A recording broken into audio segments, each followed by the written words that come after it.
It's the week of the Super Bowl, and as you might have guessed, football cards are red hot. We'll tell you which ones are going up the most in today's Top 5 cards. My name is Geoff Wilson. By day, I invest in tech companies, and at night, I invest in sports cards. Join me and my team as we help you profit from the hobby we all love. Hello, sports card investors, and welcome to another Top 5 Tuesday, the start of what should be an awesome week. We've got the Super Bowl this week, so much good stuff in store. And speaking of good stuff, we have been adding tons of new major hits to our Hits app every single day. Have you downloaded the Hits app yet? It is an app that shows you all of the biggest hits from the biggest breakers, and it is a free download. Go search for Hits Card Breaker in the App Store on your phone. And next Tuesday night, 1 week from today, we do our first NFT drop, the digital collectibles of these moments from the Hits app. They're all one of ones. Now, we announced this in a video on our channel the Sunday before last. Some of you had mixed reaction. That's putting it politely. A lot of you out there don't necessarily believe in digital collectibles or NFTs. And hey, that's fine. You can still download the Hits app and you can still have fun watching the moments. But if you are a believer in digital collectibles and NFTs, then you're definitely going to want to check out our Hits NFT drop next Tuesday night on OpenSea. Go to hitstheapp.com and download the Hits app for all the details. Okay, guys, it is time. It is Super Bowl week. We got a football heavy top 5. Let's get in right now with today's top 5 cards. Hey, we're starting with a bonus card today, an extra card in the top 5. One of my Florida Gators, Kyle Trask. Kyle Trask. Yes, as you might have guessed, with the official news of Tom Brady's retirement, a lot of football card investors are now saying, well, what's next for Tampa? And it might be Kyle Trask, who is the next man up for Tampa Bay. Now, I am an absolute believer in Kyle Trask. Of course, I was a mega fan of this guy in college. I actually own maybe the craziest Kyle Trask collection in existence. But the only reason why Kyle Trask is not in the top 5 officially today is simply because there's almost no graded cards of his on the market. And most of his raw cards are very, very inexpensive. So they're not as valuable yet as all of the other cards you're going to see in today's top 5 countdown. But they are worth showing how some of these have rocketed in price. And so specifically here on the screen, I've got his 2021 Donruss Press Proof Premium card in raw condition, and you can see what the news of Brady's retirement did to this card. Look at that jump. This is a very inexpensive card. This is a card that you could have bought. So this card was selling for between $1 and about $5 on eBay. A bunch of sales of this card around $2 or $3 if you go back a few weeks ago. And then it is announced that Brady's retiring. This card has gotten all the way up to $20 on eBay. So this is like a dollar bin card that all of a sudden has jumped all the way up to $20 over the course of the last couple of weeks. Hey, next time you're at a card show, look at the dollar bins because you might still be able to find some Kyle Trask in those dollar bins and make a quick flip for some profit. Will his cards continue to go up? Ultimately, time will tell if he's going to get a shot with the Bucs or not. In the number 5 spot, a quarterback who's finally getting his chance at the big game, Matthew Stafford. Now, you guys know that Matthew Stafford lingered in Detroit for many, many years, but was, of course, traded to Los Angeles this offseason, and he has delivered, getting the Rams to the Super Bowl. It's going to be super interesting to see what they do this weekend. Now, Stafford's card market is an interesting one to watch because his rookie year was in 2009 and there were not that many sports cards produced in 2009. So his cards, his rookie cards, even his base cards from Topps and Topps Chrome have fairly low graded populations. Many of them are likely held by hardcore Detroit Lions collectors. So there's not a lot of them on the market, but the ones that are on the market have been going up. And by the way, I'm giving my own Matthew Stafford copper refractor rookie card from Topps Chrome away for free. I'm going to give it away to one of my followers on Instagram in the next couple of days. So if you're not following It's Geoff Wilson on Instagram, go follow me now. Follow It's Geoff Wilson on Instagram and look for the post that tells you how to enter. It's going to be interesting to see what that card and all of his other rookie cards do in value once the Super Bowl occurs. Is he going to be the winner? Is he not? We'll see what that does for his card values. But at the moment, they have all been going up. You can see here, this is his 2009 Topps base rookie card in PSA 10 and his 2009 Topps Chrome base rookie card in PSA 10. Guys, the pop counts on both of these cards in PSA 10 condition are less than 150. There's less than 150 of each of these cards in PSA 10 condition. That's incredible. Compare that to a guy like Zion Williamson, whose base rookie card is over 20,000 in Prism, right? That's why these cards are really hard to find. Not a lot of football cards made back in 2009. If you happen to have one, you're lucky, because look at the price escalation. That Topps card in PSA 10 was $200 30 days ago. Most recently, it's been selling for around $400 or greater. It's up basically double over the last 30 days. Topps Chrome, similar story. That card was $675 30 days ago. It's now sold for as much as $1,000. So percentage-wise, it's not up quite as much. But no matter what Matthew Stafford rookie card you have, it's definitely doing well. In the number 4 spot, a receiver who was a star earlier in the playoffs, Gabriel Davis of the Buffalo Bills. And boy, did he have himself a game when they were playing Kansas City, having scored 4 touchdowns in that epic game. Unfortunately, the loss for Buffalo, but it was an epic game.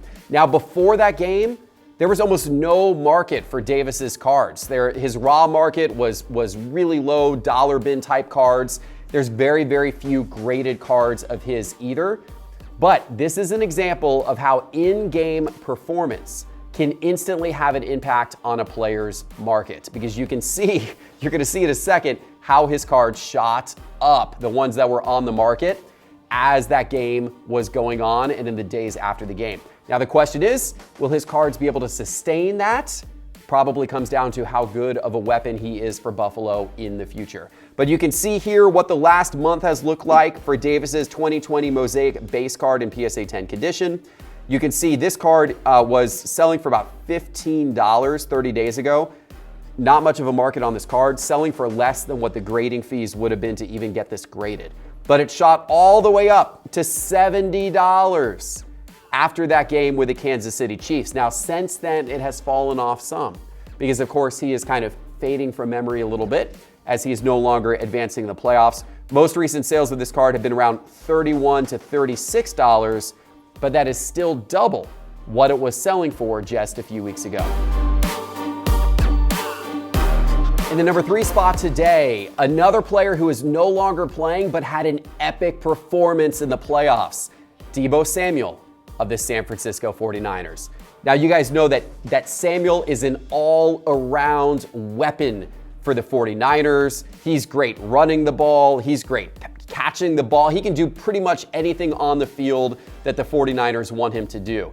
He's already been in the top 5 recently, but his sales continue to push higher, even though he got eliminated from the playoffs. His cards continue to go up even after that elimination, which is unusual, because normally when a player gets eliminated from the playoffs, they see their cards dip. We have not seen that same dip yet with Deebo Samuel. He had a great season, finished the season with 77 catches, over 1,400 receiving yards, 6 touchdowns, but then also rushed for close to 400 yards and 8 touchdowns on the ground.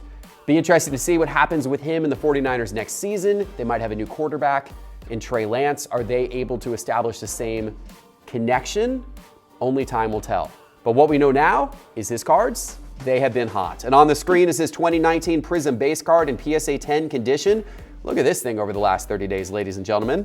That card was $76 30 days ago. right around several sales right around that range, and all of a sudden it takes off. Most recently, it's been selling for $175. That is a 130% increase over the last 30 days. We can't do all football cards in today's top 5 because there's players from other sports whose cards are hot as well, including our number 2, Rafael Nadal. Yes, Nadal, the tennis all-time great. He recently won the Australian Open to claim a record 21 Grand Slam titles. Now, the market for tennis cards has actually gone up in recent years. It still is way behind, of course, the major US sports, but there has been interest in the cards for guys like Nadal and Roger Federer and other great tennis players, especially as their careers have been winding down. Serena Williams' card just set an all-time record recently as well. So there is some interest in these tennis cards, and you can see what I'm talking about when you look at these graphs. I brought up 3 of Nadal's cards here from 2003 Net Pro. These are considered to be his rookie cards. This is his PSA 10 base card from Net Pro, his Net Pro Elite base card numbered to 2000, and then also his Net Pro Elite Event Edition card, all in PSA 10 condition. If I switch to look at price change by percentage, you can see how all 3 of these have really taken off over the last 30 days, especially since he won the Australian Open. And you can see that it's that base card from 2003 Net Pro in PSA 10 condition that is up the most. That card is up 162% over the last 30 days. That card most recently sold for $249, whereas it was selling for less than $100 or right around $100 30 days ago. But it's not just that card that's gone up. That Elite card is up 90% over the last 30 days. That card went from about $1,000 on up to $2,000. And then that Elite Event Edition card is up 37% over the last 30 days. It's been a good run on Nadal's cards. It's time for our number 1 card. And if you use the Sports Card Investor app, you have no doubt who is number 1 this week. Because if you flick through the top rankings in the Sports Card Investor app, this guy is absolutely dominating the top rankings. By the way, if you haven't opened the Sports Card Investor app recently, check it out. We've added some new features. And if you don't have it on your phone, download it right now. It's free. Just search for Sports Card Investor in the App Store. Our number 1 player this week, Joe Burrow. And he's been top of this list before recently, but we had to put him at the number 1 spot again because he has been absolutely fantastic. You guys don't need me to tell you much about this guy. He's incredible. But what I will tell you is that every element of Joe Burrow's cards have blown up, from the highest end of the market down to his more common raw cards. They have all moved up, and he has passed Justin Herbert in terms of hobby popularity. Justin Herbert, if you go back to the beginning of the season, his cards were significantly more sought after and more valuable in most cases than Joe Burrow's cards. Not the case anymore. Joe Burrow has risen to the top rank of those 2020 rookie quarterbacks. And man, his cards, if he wins the Super Bowl, they're probably going to keep on going. We'll see what happens. Check him out here. I put a bunch of his cards on the screen. We're tracking over 1,000 Joe Burrow cards, well over 1,000 Joe Burrow cards here in Market Movers. This is his Donruss Base PSA 10, his Donruss Canvas PSA 10, Mosaic Base PSA 10, Optic Base PSA 10, Optic Hollow PSA 10, Prism Base PSA 10, Prism Silver PSA 10. I'm gonna look at all of these by price change by percentage, and look at that. Look at that. I mean, that graph tells such a poignant story that every Joe Burrow card is up over the course of the last 30 days. It's actually that Donruss Canvas in PSA 10 that's leading the way. That one's up 133% over the last 30 days. That card's currently $350. You could have picked that card up for $150 30 days ago. Fairly low population card. The population on that card's around 700, so it's a little lower population than some of the other cards here. Might be one of the reasons why its prices have moved up a little bit more, but it really doesn't matter. If you've got Donruss, if you've got Optic, if you've got Mosaic, if you've got Prism, Or if you got certainly the high-end stuff, his National Treasures cards and Flawless cards have been popping off as well. So whatever Joe Burrow you have, it's a pretty good time to own his cards. It'll be exciting to see what happens this weekend. All right, guys, thanks for watching today's Top 5. Remember, go download the Hits app in the App Store. It's free. Search for Hits Card Breaker. Go get this Sports Card Investor app in the App Store as well. It is also free. And if you enjoyed all of the charts and graphs on today's episode, they're from Market Movers. If you really want to understand how prices are moving on a daily basis in the sports card market, you need Market Movers, and you can get instant access by going to sportscardinvestor.com and clicking on Market Movers in the main menu bar. This was fun, guys. Thanks for watching. Hit that subscribe button, hit that bell icon, hit that thumbs up if you haven't already, and we will see you back in a couple of days with our next episode. Take care.